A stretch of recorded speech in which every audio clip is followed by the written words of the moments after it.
তাদের বিরুদ্ধে কি ব্যবস্থা হয়। এই মুহূর্তে সাভারের নয়ারহাট এলাকায় বিএনপির প্রার্থী দেওয়ান মোহাম্মদ সালাউদ্দিন বাবুর পথসভা চলছে। ত্রয়োদশ জাতীয় সংসদ নির্বাচনকে সামনে রেখে প্রতিদিনই সকাল থেকে সন্ধ্যা অবধি পথসভা প্রচারণা, ভোটারদের কাছে যাওয়া এবং বিভিন্ন প্রতিশ্রুতির বর্ষা সাজিয়ে কিন্তু বসছেন রাজনৈতিক নেতাকর্মী এবং প্রার্থীরা। আসলে এই মুহূর্তে সরাসরি যুক্ত হয়েছে আমরা নয়ারহাট এলাকার একটি পথসভা থেকে। এখানে বক্তব্য রাখছেন বিএনপির যিনি প্রার্থী রয়েছেন দেওয়ান মোহাম্মদ সালাউদ্দিন বাবু। তিনি কিন্তু মাদক, সন্ত্রাস, চাঁদাবাজ এবং সাভারকে একটি উন্নত সাভার হিসেবে বিনির্মাণ করা হবে এমন প্রতিশ্রুতি কিন্তু দিচ্ছেন তিনি।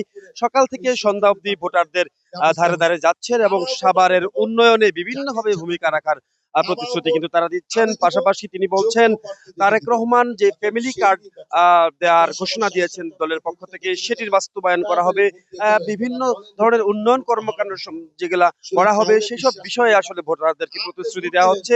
মানে এক কথায় সকাল থেকে সন্ধ্যা অবধি কিন্তু প্রতিশ্রুতির ফুলঝুরি নিয়ে কিন্তু প্রার্থী এবং ভোটার কর্মী যারা রয়েছেন, সমর্থক যারা রয়েছেন, নেতা কর্মী যারা রয়েছেন, তারা কিন্তু সাধারণ ভোটারদের ধারে ধারে রাখছে। একটু যদি দেখাই, এই মুহূর্তে বক্তব্য রাখছেন সরাসরি ঢাকা 19 আসনের সংসদ সদস্য প্রার্থী, বিএনপি মনোনীত প্রার্থী ডাক্তার সালাউদ্দিন মোহাম্মদ বাবু। আমরা সরাসরি সেখানে আপনাদেরকে একটু সম্পৃক্ত করতে যাচ্ছি।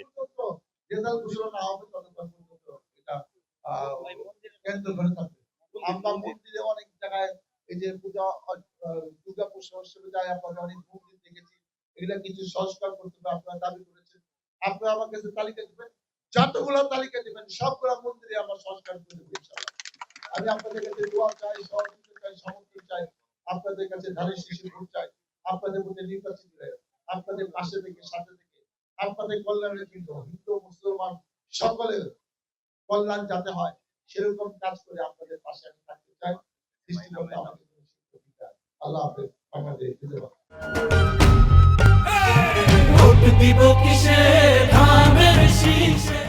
একটু কথা বলতে চাই আপনার সাথে। আপনি তো সকাল থেকে সন্ধ্যা অবধি সাভার আশুলিয়ার গোটা এলাকা চষে বেড়াচ্ছেন, সারা কেমন পাচ্ছেন এবং নির্বাচিত হলে বিভিন্ন প্রতিশ্রুতি দিচ্ছেন, আমরা একটু জানতে চাই কি ধরনের প্রতিশ্রুতি দিচ্ছেন।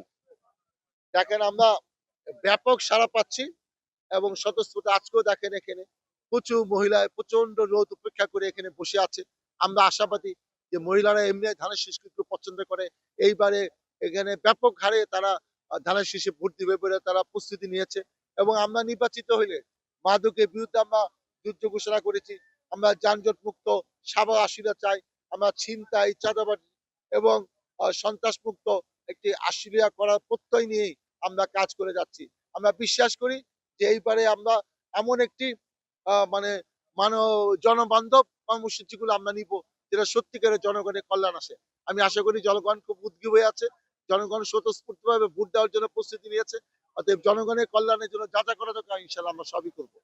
প্রশ্নটা করতে চাই, নির্বাচনের আচরণবিধি কি কোথাও লঙ্ঘিত হচ্ছে বা পরিবেশ কেমন আছে? এখন পর্যন্ত পরিবেশ ভালো।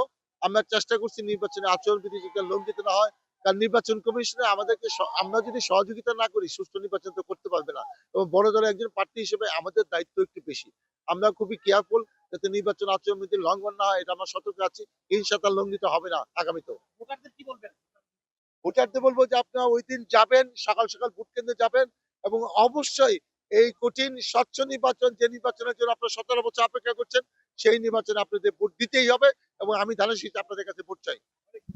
দর্শক, কথা বলছিলেন ঢাকা 19-এর সাভার আশুলিয়া আসনের বিএনপি মনোনীত প্রার্থী ডাক্তার দেওয়ান মোহাম্মদ সালাউদ্দিন বাবু। তিনি আসলে পথসভায় বক্তব্য রাখছিলেন এবং তিনি কিন্তু বরাবরের মতোই তার ভোটারদেরকে বলছেন তিনি নির্বাচিত হলে সাভার আশুলিয়াকে মাদক মুক্ত, সন্ত্রাস মুক্ত, চাঁদাবাজ মুক্ত করা হবে। একটি স্বচ্ছ সাভার বিনির্মাণে সর্বোচ্চ ভূমিকা তিনি রাখবেন এমন প্রতিশ্রুতি কিন্তু ভোটারদের কাছে তিনি দিচ্ছেন। পাশাপাশি আরো 7টি দল, মানে সর্বমোট এবার জাতীয় সংসদ নির্বাচনে 8টি দল কিন্তু প্রতিদ্বন্দ্বিতা করছে ঢাকা 19 সাভার আশুলিয়া আসনে। এনসিপি, জাতীয় পার্টি, হাতপাখা সহ আরো 8টি দল সবাই কিন্তু প্রচারণা চালাচ্ছে। ছোট দল হিসাবে আসলে তাদেরকে সেভাবে প্রচারণায় দেখা না গেলেও কিন্তু ধানের শীষের যিনি প্রার্থী রয়েছেন তাকে কিন্তু আমরা দেখেছি সরগরম প্রচারণা চালাতে, এবং প্রচারণায় যে উত্তাপ সেটি কিন্তু এই ভোটের মাঠে রয়েছে। এবং 12 তারিখ নির্বাচন অনুষ্ঠানের যে একটি বিষয়, এই 12 তারিখ ভোট দেওয়ার জন্য আসলে স্থানীয় সাধারণ ভোটার যারা টাকা মুখিয়ে রয়েছেন তারা বলছেন 12 তারিখের নির্বাচন যাতে সুষ্ঠু এবং সুশৃঙ্খল ভাবে করতে সংশ্লিষ্ট যারা রয়েছেন তারা যাতে সেই ব্যবস্থা করেন। কারণ 17 বছর পরে যে নিজের অধিকার প্রতিষ্ঠার যে একটি বিষয়, নিজের ভোট নিজে দেওয়ার যে বিষয়, এবার তারা সেটি হারাতে চান না। এই ছিল সাভার আশুলিয়ার নির্বাচনী প্রচারণার খবর নিয়ে আমার কাছে সর্বশেষ।